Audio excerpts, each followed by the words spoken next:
It's 3 a.m. The world is quiet. Everyone around you is asleep. But your brain?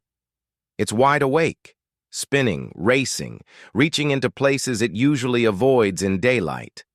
Ever wondered why your thoughts feel heavier at this hour?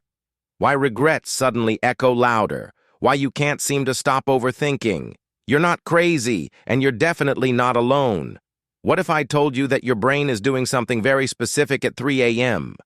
And once you understand it, everything you've ever felt in the middle of the night will finally make sense? Stay with me, because what you're about to discover might just change the way you think about your mind. Forever. Let's start with something strange. Why is it always 3 a.m.?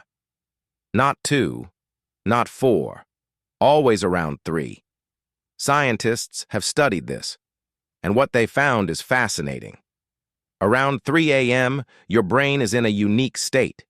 Your body is trying to hit its deepest rest cycle. Melatonin levels are peaking. Your muscles are still.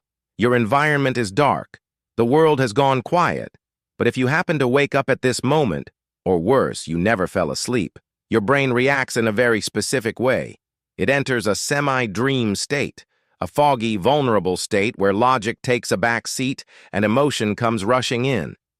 You start thinking about things you haven't thought about in years. Embarrassing moments, old relationships, things you said that you wish you hadn't. Even small problems suddenly feel enormous. That's because during the day, your brain has a manager, the prefrontal cortex. It helps you stay rational. But that manager? At 3 a.m., it's asleep. Instead, the emotional brain, the amygdala, takes over. And it doesn't think in facts. It thinks in fear, memories, and emotion. So now, every tiny worry feels like the end of the world. You're not just tired. Your brain is literally without its filter. Ever noticed how creative you get at night? Or how intense your dreams feel? That's because your mind, in this state, is accessing parts of the subconscious that are usually locked away during the day. This is the same state many artists and thinkers tap into when they talk about middle-of-the-night inspiration. It's raw, it's unfiltered, and it's honest. But here's the problem. That same rawness can become a trap. Because when you're alone in the dark, with nothing to distract you, all those thoughts you've been avoiding come crashing in. You start to wonder if you're wasting your life. You replay a conversation from earlier, analyzing every word. You question your choices, your relationships, your future. It's not just anxiety. It's amplified self-reflection, heightened by the silence of the night and the vulnerability of your brain's chemistry. And there's something else at play. Loneliness. At 3 a.m., loneliness hits differently. It's not just being alone. It's feeling like no one would understand even if they were there. Your brain, deprived of light and stimulus, starts to tell stories. That you're behind in life, that you're not enough, that everyone else has it figured out. These stories aren't true, but at 3 a.m., they feel like facts. It's also the time when people are most likely to experience panic attacks, spiraling thoughts, or emotional breakdowns. There's a reason crisis helplines often get peak calls in the early hours of the morning. But here's what most people never realize. This 3 a.m. chaos, it actually serves a purpose. It's during these moments, when the world is silent and the masks are off, that your brain finally speaks the truth. The thoughts you push down during the day rise to the surface.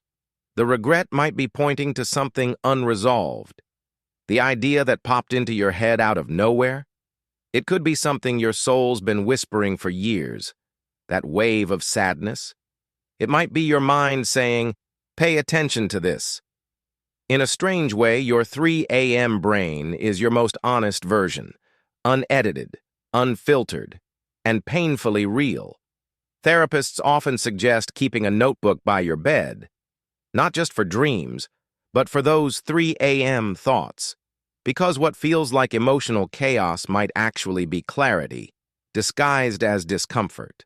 So the next time you're lying awake, staring at the ceiling, feeling like your mind is out of control, remind yourself of this.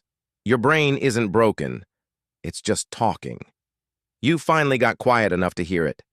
And if this video gave you something to think about, something that felt real to you, please tap the like button. It tells YouTube to show this to others who need it too. And if you want more videos that explore the human mind, mental health, and the powerful things we don't talk about enough, hit that subscribe button.